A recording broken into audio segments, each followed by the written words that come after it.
Inamin ni Sian Lim na seloso siyang boyfriend. Feeling niya, natural lang naman sa isang lalaki ang magselos.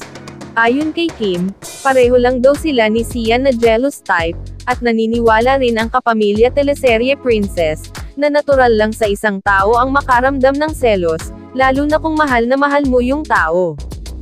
Maalalang ibinuking noon ni Kim Chu na nagkaroon ng malalang selos ang boyfriend niyang si Sian Lim. Isa sa mga tanong ay kung sino ang mas seloso sa kanila, at pareho nilang itinuro ang isa't isa at pareho rin nila itong itinanggi. Pero iginiit ni Kim na seloso talaga si Sian. Sabi ni Sian, hindi siya seloso at chill lang siya. Si Kim daw ang parating nagtatanong kung anong ginagawa niya, o sino ang kasama niya.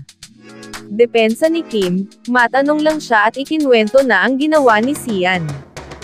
Sino yung inuumpog sa manibela ang ulo saka natanggal ang ngipin? Natanggal ang ngipin niya sa sobrang selos niya, pambubuking ni Kim. Tigas naman ang tanggi ni Sian, hindi selos yon. Nag-away lang tayo nun. Hindi yon dahil sa pagseselos. Wala akong pinagseselosan, say ng aktor.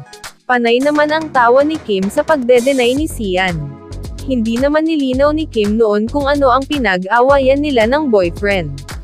Mukhang matagal nang hindi nagkikita ng personal sina Sian Lim at Kim Chu. Abala sa araw-araw na programang It's Showtime si Kim, at sa serye niya ngayon na Linlang.